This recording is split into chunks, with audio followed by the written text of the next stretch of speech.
we have spent in this country $24 trillion in fighting poverty, in the war on poverty. And in that 24 trillion has resulted in, give or take, about 100 government programs that currently exist. Wow. Each of which is directed at, some aspect of poverty.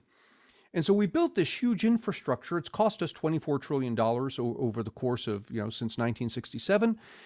Now, if instead of building this huge infrastructure, political infrastructure, and all the bureaucracy that handles welfare, if instead we had simply cut checks to poor people, we could have cut a check to every poor person in this country for $10,000. Not every family, every person. $10,000 a year, every year from 1967 to the present. Jesus. It would have cost us the same amount of money. And what would we have gotten for that? We would have had, since 1967, a 0% poverty rate.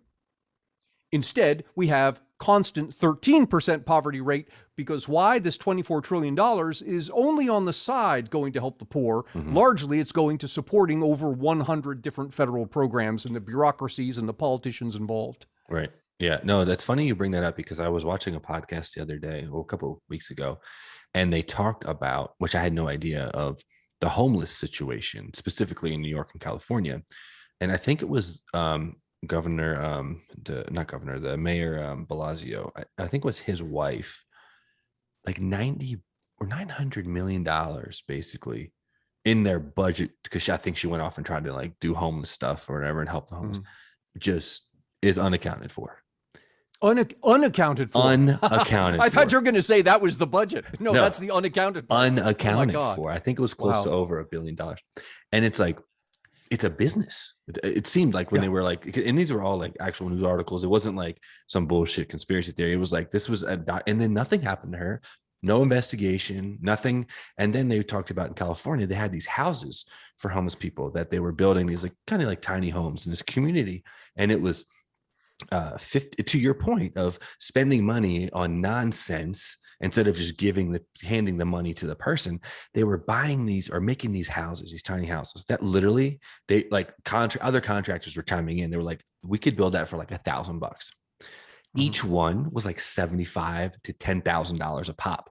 So they were basically overpaying, using this inflated budget that they were given and overpaying contractors and stuff like that to get this stuff done. It ended up costing, to make 50 tiny houses, over $5 million.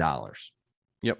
Which is fucking crazy. Like, give $5 million, you can give that to, divvy that up to 100,000 homeless people. You know what I mean? Like, right. It just blew my mind. So I want to go back to something you said early on in our conversation. And you said, some people will say, well, the pharmaceutical companies, I think we were talking about cancer at the time, the pharmaceutical companies have an incentive not to release drugs because, they get more money from us. And I want to point out a difference between that scenario and the scenario we're talking about right now, because it is the case in a free market environment. So take away issues of pharmaceutical companies co-opting the government, right? Just straight up, it's a market relationship. The pharmaceutical company has an incentive to give us the drugs we want and we need. Because why? If they don't, we will stop giving them our money. Right. We have the ability to walk away. But now contrast that with a bureaucracy that's meant to deal with the homeless, for example, or poverty. That bureaucracy has the opposite incentive. It has the incentive for the problem to persist, because so long as the problem persists, the bureaucracy can continue to demand more and more tax dollars. That's bullshit. And so you've got this very interesting dynamic. The consumer's ability to walk away in the private sector forces the company to give the consumer what he wants. The inability to walk away in the public sector actually causes the bureaucracy to actively not give us what we want. Right. Wow. So it's basically the opposite of what should happen, I would say.